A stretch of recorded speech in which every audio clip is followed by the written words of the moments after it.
L'chaim, l'chaim.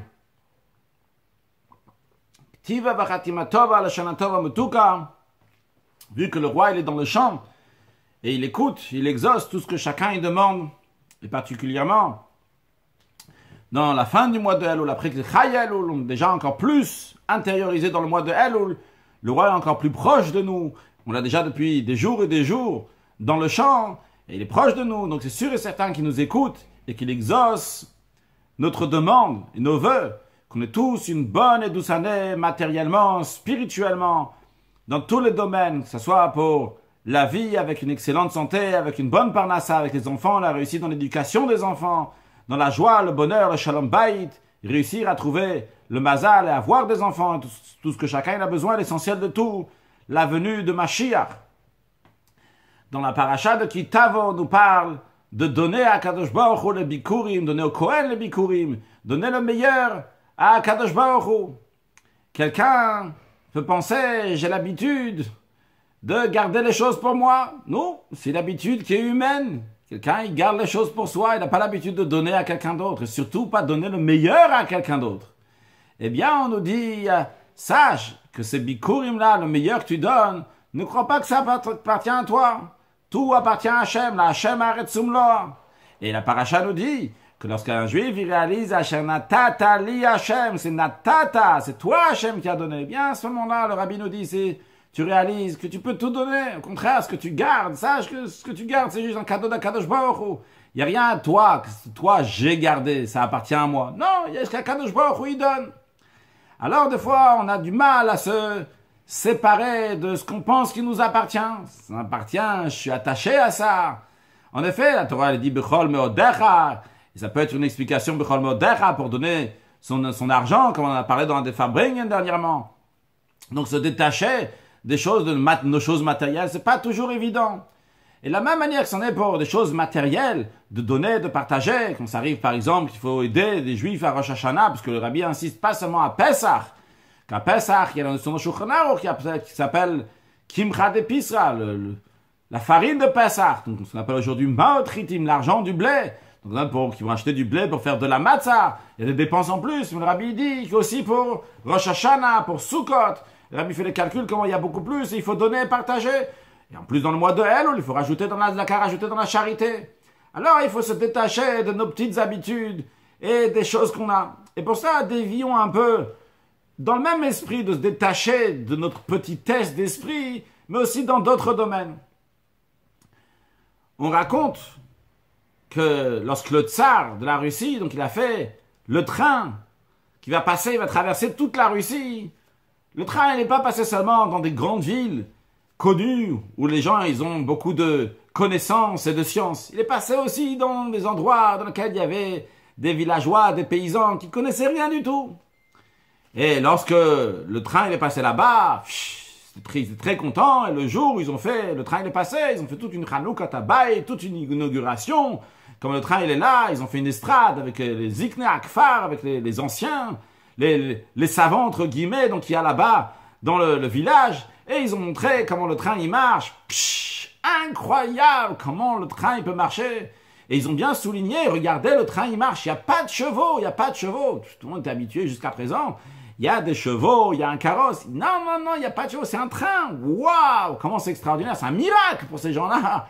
Qui ne connaissent pas le moindre chose de la technologie, c'est un miracle.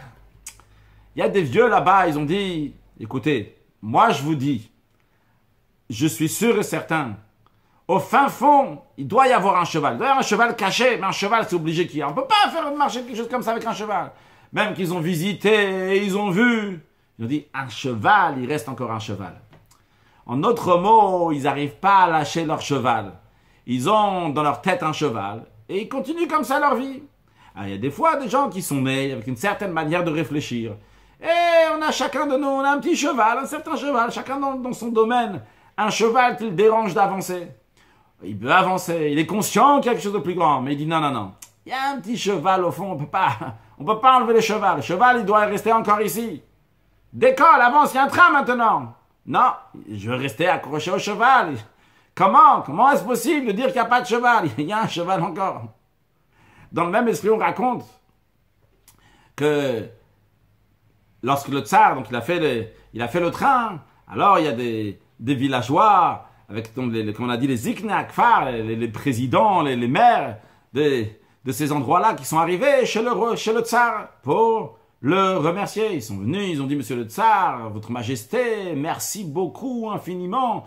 Vous avez fait de notre petite ville qui était rien du tout, que maintenant le grand train qui traverse toute la Russie passe aussi chez nous. Vraiment, on n'a pas de mots pour vous remercier. Et bien sûr, ils ont écrit une lettre qui a été corrigée 101 fois et que finalement ils ont donné au tsar. Le tsar le regarde, dit merci beaucoup, il dit, dites-moi, comment vous êtes venu? Qu'est-ce qu'ils répondent? Ils répondent, évidemment, on est venu en cheval. Donc en autre mot, tu viens remercier le tsar qui t'a fait un train, mais toi, tu restes avec ton cheval. Alors sur le plan spirituel, ça se peut s'exprimer longuement dans plein de domaines.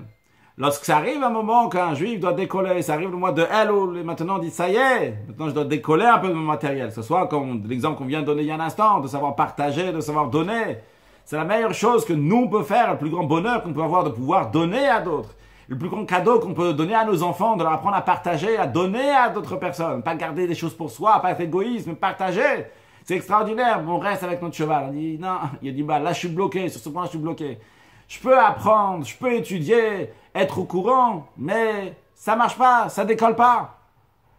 Alors évidemment, un juif, il doit donner toujours le maaser, 10% de ce qu'il a, le 20% de ce qu'il a. Des fois, il a du mal à décoller de ça. Il doit savoir, il faut lâcher le cheval, t'inquiète pas, maintenant il y a un train, ça va plus vite, et maintenant tu dois aller encore plus haut. Un juif, il va chez le rabbi, un chassid du rabbi, et bien sûr, le rabbi, c'est son rabbi. Je ne sais pas quelqu'un qui est pas Chabad encore, et il dit, ah, c'est le rabbi, Chabad, vous êtes extraordinaire, etc. C'est aussi là-bas, il y a un cheval, un certain cheval à lâcher. Pourquoi tu restes sur le côté? Mais on parle même d'un chassid Chabad, il va aller chez le rabbi, et qui écoute ce que le rabbi dit. Tout, c'est beau, extraordinaire. Mais il y a des trucs des fois que j'arrive pas à lâcher.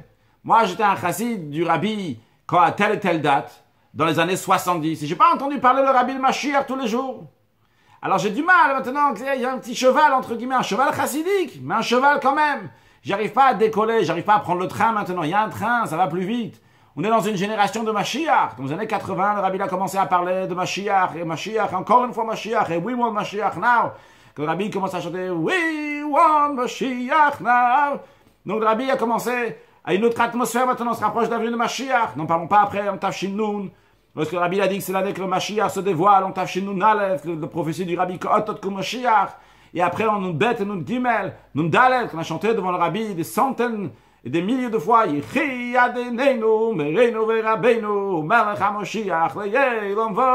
le rabbi l'a encouragé ce chant. Mais il y a un petit cheval, moi j'arrive pas à décoller. Moi j'ai connu le rabbi à telle époque. Et je connais uniquement ces sikhot-là, je connais pas ces années-là. Ces vidéos-là, je les regarde pas, ou je les montre pas dans ma yeshiva, je les montre pas dans mon école, je les montre pas à mes enfants. Qu'est-ce que ça veut dire? Un rebbe, c'est un rebbe, le rebbe il te fait décoller, il te fait avancer. Qu'est-ce que toi tu t'arrêtes avec ça? Tu viens chez le rebbe, tu dis bien sûr, je suis un chassid du rabbi, etc. Mais lâche le cheval, lâche. Prends le train que le rabbi a fait, prends l'avion, la fusée que le rabbi a fait pour décoller, pour aller beaucoup plus haut, pour avancer. Il ne faut pas rester avec le cheval, et c'est dans toutes sortes de domaines. Que ça soit dans l'étude de la Torah, j'ai l'habitude d'étudier comme ça. Qu'est-ce que tu viens me chatouiller maintenant, de te demander d'étudier aussi la chassidoute? Qu'est-ce que tu me viens maintenant demander d'étudier plus de chassidoute? J'étudie déjà. Qu'est-ce que tu me demandes d'aller faire plus de miftsaïm? Je fais déjà ça. Qu'est-ce qu'on vient me rajouter? Qu'est-ce qu'on veut avancer?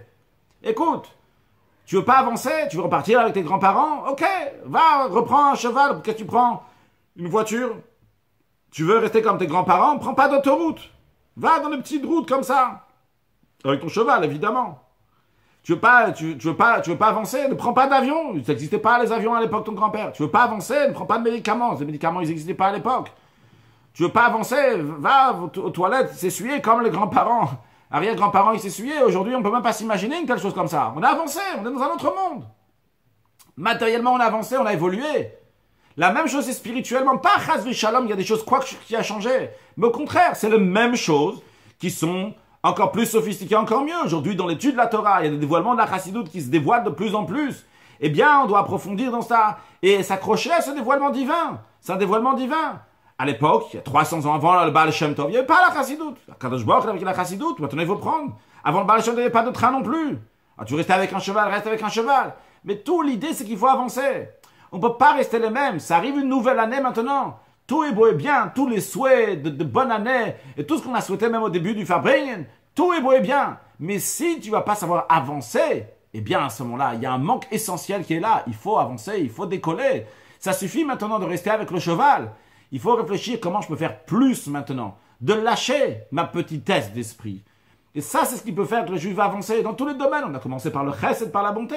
Mais comme on va dire, c'est aussi dans la Torah, la même chose dans la Tfila, de rajouter dans tes Teilim, dire encore un Teilim. Par exemple, en plus donc de dire les Teilim tous les jours comme ils sont partagés pour les jours du mois, dans le mois de Elul, on rajoute encore 3 psaumes. En plus de ça, que dans le mois de Elul, on rajoute 3 psaumes, mais il y a aussi le fait de dire tous les jours le psaume de ses enfants. Il y a écrit que c'est une ségoula pour que les enfants vont y Shamaï, la crainte de Dieu. C'est extraordinaire. On fait tout pour que ça va réussir. Et il me semble que c'est une date du rabbi précédent que j'ai lu il y a longtemps. C'est pour que les chemins, je ne sais pas s'ils Shamaï, ou qu'ils vont aller dans le droit chemin. En tout cas, c'est l'idée, c'est sûr. On fait tout pour nos enfants. Dire encore un Teilim, dire encore quelque chose. Dire un mot à la table de Shabbat, même si j'ai pas l'habitude, même si c'est pas dans l'habitude. Dire un chant chassidique à la table de Shabbat, quelque chose. Aller au-delà de soi, ne pas rester comme on était jusqu'à présent. Jusqu'à présent, on n'a pas encore pris le train que Mashiach, il arrive et diffuser autour de nous, que le rabbi dit qu'il faut diffuser. Eh bien, on va sortir de nous-mêmes, on va lâcher le cheval, on va aller encore plus loin. Sans aucun doute, Akadosh Baruch Hu va nous aider aussi, puisque Akadosh Baruch Hu cherche que notre bien. On a toutes les forces pour qu'il t'avole à Arrête, pour entrer en Eretz Israël avec la venue de Mashiach, Now, le Chaim, le Chaim.